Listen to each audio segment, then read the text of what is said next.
audiences haven't seen before? Or marami po kaming makikitang ganun sa pelikula? Hirap naman ang tanong. Nag-wink po ba yung yung mga cameraman? Not just once, but twice, Oh, but no. thrice. Okay. Ito naman kasi pauso eh. Ako dito sa...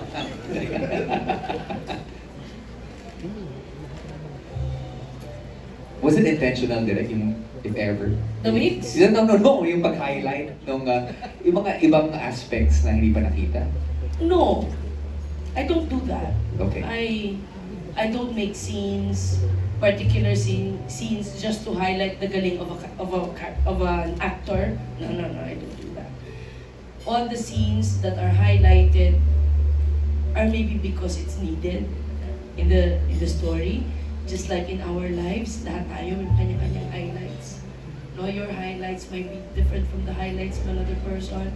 And with Cisco and Cheska, they have their own highlights. Not because I want them to look good on the screen or to appear as very good actors. Hindi yun eh. When I sat down with them, I remember, before we started the film, I sat down with them. I never said I would make them great actors. I asked them, let's tell a good story.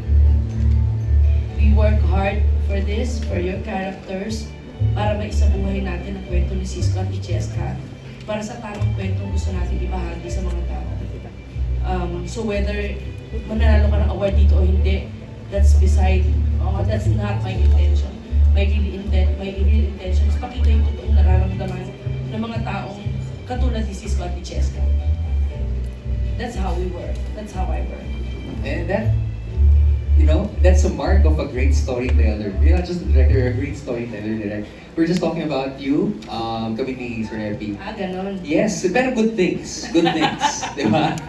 On how you command the area, kung paano niyo ginagawa yung pagdidirect sa mga actors. You say something to one actor, then sa kabila. Can you elaborate on that, sir? Actually, no, the process, our process.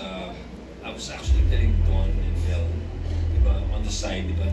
I like Direk Cathy's process kasi,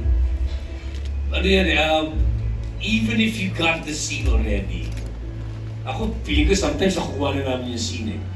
Nakikita mo si Direk, sapa. Diba? Tama ba, Direk? May hinahanap ang iba si Direk. Oo eh. Tapos, ako naman, hinahanap rin. Okay na, Direk ah. Hindi. Ito. Tapos may adjust siya whether nakatikwas na buhok na siyang mismong ganyan. Or whether makeup na makapal na gaganyanin. Or whether it's in sa pag-arte namin. Or sa tono, or sa level namin. Basta may gagalawin siya, may tweak siya sa may papadagdag sa'yo ng konting lines. And when you do the next take, it works. You see how it works. So like, I like the process. I mean, di ba? Huwag ka makontento sa isa. Nipigan yung scene until alam niya na, okay, ito na yung nakuha ko yung pinakamaganda. Or at least may mapagpipilian ako sa mga nakuha ko. And I like the process. Yun sasabi ko. That's a trait of a really good storyteller. And that's your magic, di ba? So, kasi idadagdag ko lang, nag-i-edit na siya nun sa isip niya eh. Pinagsasama-sama na niya. Para mukha ko. Ha? Iba pala yun. Hindi, pero ang maganda rin kasi dito, Rob, marami rin kasing director eh. Ito si FP, director. Ito si Direk Cathy, syempre, sina-direct Jun Lana, Direk Mike. Ay, ito pala, sorry. Sila yan. Si Mia at si Never yan. Ayun nga, ang ganda ng collaboration dito sa amin. Ginawa mong swaray ng mga direktor dito. Hindi, gusto ko lang matawa lang itong mga nasa harap para masaya. Oo. Hindi, but yun si Direk Cathy kasi na talagang hindi siya hanggat hindi talaga perfect. Yeah. Yung perfect, She does not settle. ikaw siya, di ba? Hindi, pero yun yung sinasabi ni Effie.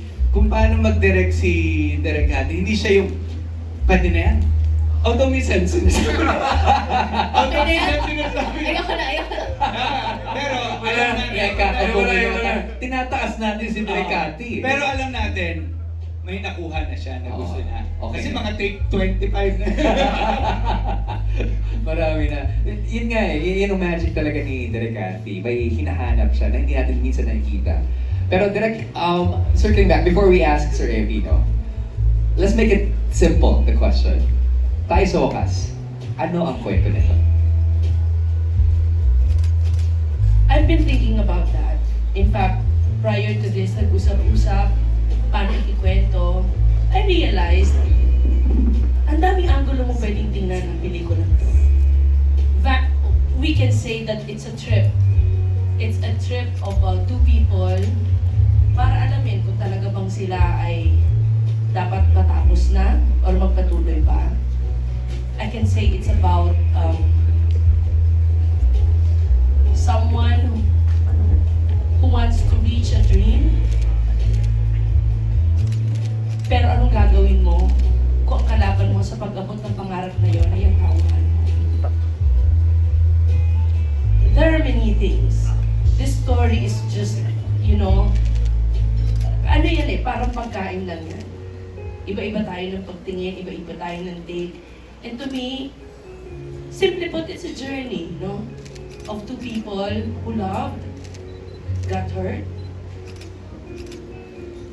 and eventually found themselves and found love again. Just like how I envisioned all of my films, that you come out of the cinemas wanting to love and loving life again. So no matter how it started, no matter how pangit the journey was, at the end of the day, you always choose love. That's great. That's great. And we should love not just the film, but to have that feeling of loving again and again and again. Okay, thank you so much, Direk Cathy. Sir Epi, talking about journeys, no? You've been with Donnie and Belle, circling back 4 years ago for Yes. this movie, An Inconvenient An Love. inconvenient love. Yeah. Diba? Ano ba yung nakita niyong growth this time or differences sa kanila Actually, ngayong nakasama sila for this movie? For this film, parang late, hindi naman late comer, pero they started production already when they joined. Di ba? Parang gano'n, di ba? Parang, well, actually, dumating ako sa set thinking na, okay, ang character ko will be, okay, ano to? Rom-com.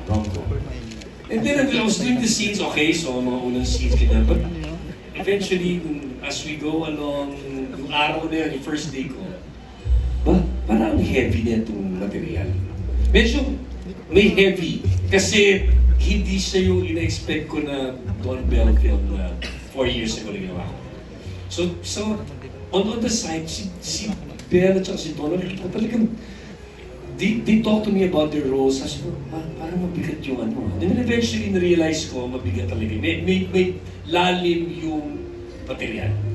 Malalim yung material at ayoko na magkwento kasi baka makakwento ko yung ano mga hindi Opo. dapat eh. Office tayo. Opo, Kasi kasi sabi po, ko lang